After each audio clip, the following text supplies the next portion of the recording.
Pep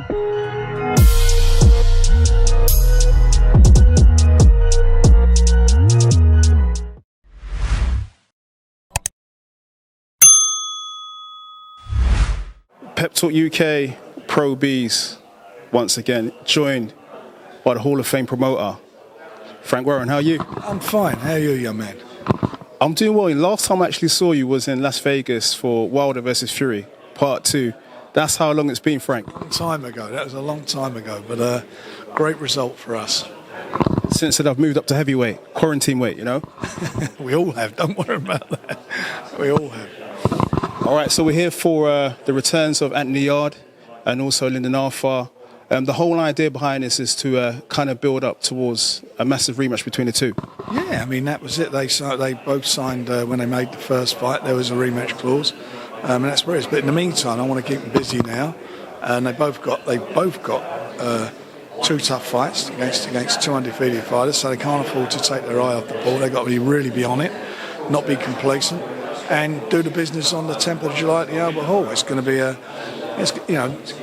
think it's going to be quite an interesting evening from their perspective. To go out there and show everybody what they're about. They've both got different things to prove.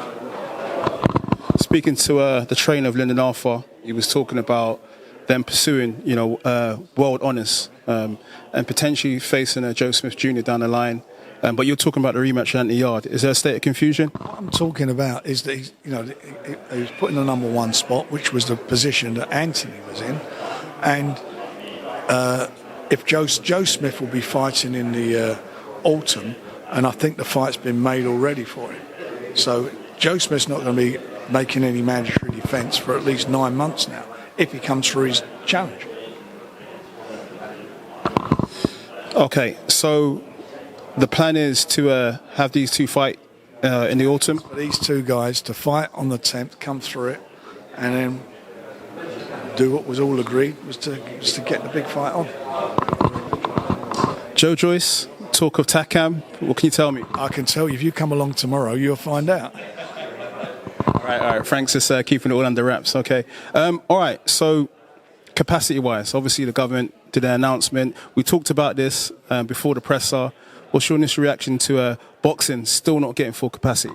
Well, I'm very disappointed. Having said that, health must come first, and there's a reason for it, because there's been a huge increase in people being infected by COVID, this new strain, and that's a big pressure on hospitals. Having said that, the government are allowing Wimbledon on the 10th of July to have full capacity, and they're also allowing the Euros to have 50% capacity, I understand, around that time. So as far as boxing is concerned, we don't feel it should be treated any different.